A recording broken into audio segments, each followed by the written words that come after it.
안녕하세요, 트래블튜브. 오늘은 미 하원에서 한미일 협력 결의안이 통과된 현 상황이라는 주제로 얘기해보겠습니다.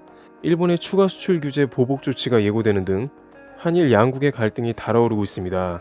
그런데 미국에서는 한미일 3국의 삼각협력의 중요성을 강조하는 결의안이 미국 상원에서 통과된 데 이어 하원 외교위원회에서도 17일 통과된 것입니다.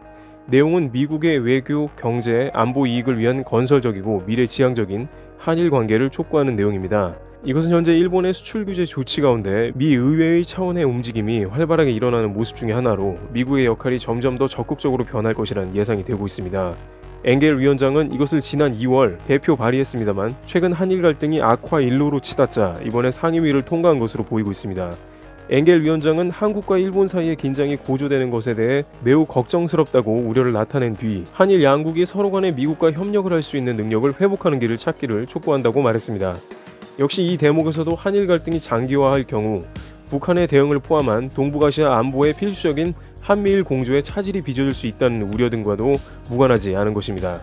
특히 한미 동맹에 대해서는 한국전쟁 당시 양국이 치른 희생을 열거한 뒤 피로 구축됐다고 명시했습니다. 이수훈 전 주일대사는 일본 수출 규제 초반에는 미국이 한일 양국이 알아서 해법을 찾으라는 분위기가 연출되었으나 이제는 그러한 단계가 확실히 넘어간 것이 감지되고 있다고 말합니다.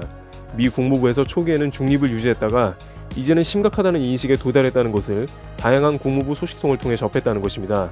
그러면서 미국 인사들의 이 상황을 무역 분쟁이라고 하지 않고 일본 정부의 일방적인 경제 보복 조치에 따라 벌어진 한일 간의 경제 전쟁이라는 얘기를 했고 미국 측도 그에 대한 심각성을 인식했다는 것입니다. 한편 방한 중인 신임 미 국무부 동아시아 스틸웰 차관보는 한국은 동맹이니 한미 관련한 모든 이슈를 관여하겠다고 밝혔습니다.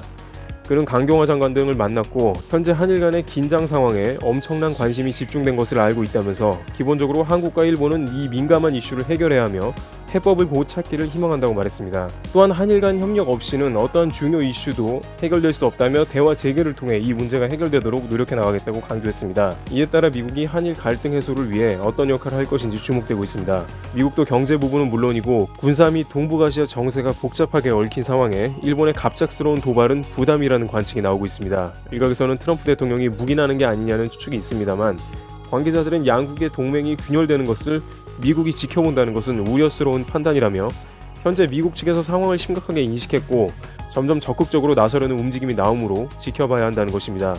이 가운데 오는 26일에는 한미일 3개국 국회의원들이 참여하는 제26차 한미일 의원회의가 워싱턴 DC에서 열릴 예정이어서 일본 수출 규제에 대한 논의를 비롯 한일 경색 국면에 대한 3국 의회 차원의 해법 모색이 이뤄질 전망입니다. 미국의 역할이 이러한 국면을 전환시킬지 귀추가 주목됩니다. 트래블튜브 여기서 마치겠습니다. 감사합니다.